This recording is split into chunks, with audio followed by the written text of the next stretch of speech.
Well, The Lighthouse is the second film from director Robert Eggers after the success of his 2015 debut, The Witch. Shot in an almost square ratio in black and white, we advance through the mist towards a rocky island behind two men destined to be lighthouse keepers for the next 4 weeks. What? Oh. They're crusty old veteran Tom Wick, Willem Dafoe, and his new assistant, Ephraim Winslow, Robert Pattinson. Ephraim is the drudge on the island, lugging coal, stoking the furnace, swabbing the floors, cleaning the water supply, and emptying the chamber pots. Tom claims exclusive rights to maintaining the light itself, banning Ephraim from even entering that level. Ephraim is pretty taciturn, refusing at first to drink alcohol with Tom. But Tom's a bully, and their evenings eventually descend into drunken confrontations, occasionally amicable, but gradually descending into violence.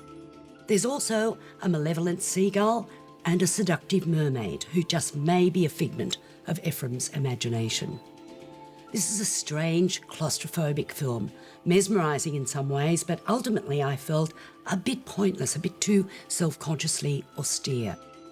However, Jaron Blaschke's cinematography, Mark Corvin's score certainly add to the atmosphere, and you have to give plaudits to Willem Dafoe, who chews the Herman Melville-inspired dialogue with relish, and to Robert Pattinson, who's raw and fabulous in this role that's as far away from a pretty boy image as you can get. Well, it certainly is. It's a pretty extraordinary performance. An extraordinary performance from both of them. Yeah. But as you say, and I think we might be the only two critics in the world, certainly the only two critics that I've read who probably aren't totally knocked out with this film. There seems to be a weird thing with critics somewhere internationally where someone loves something for some reason, and it's sort of kind of picked up like this has to be liked by everybody. But I agree with you. I found it a bit pointless. I kept sitting there thinking, this is not really totally grabbing me. I'm enjoying the sheer craftsmanship of it, the gothic element of it, the Edgar Allan Poe-ishness of it, but it was all a bit predictable. You knew it would descend into violence. Yeah. You knew there'd be a homoerotic kind of thing going on. They would eventually start kissing each other. You know, that was pretty inevitable. I know. And that the mermaid figure would eventually be a figure of some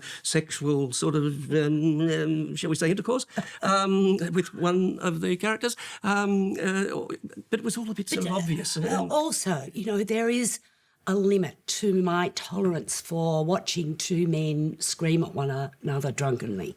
I mean,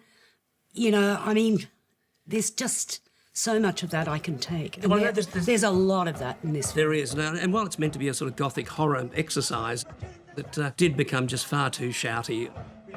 The wrestling on the floor and totally implausible, really, in any kind of narrative sense. Not that we're meant to sort of look at narrative probably in this kind of film. Yeah. It's interesting, is it just an experiential film? Because it doesn't seem to have a point to make. What are you going to give it? I don't know. For craft, you'd probably have to give it, 4 stars, but for the enjoyment factor, you're probably looking at 3. Well, I'm going to go in between. I'm giving it 3.5 for all of those reasons. I think its craftsmanship is really good. The performances are fabulous. The content a little bit lacking for me. Well, I'll average out the 3 and the 4, and I'll join you on 3.5.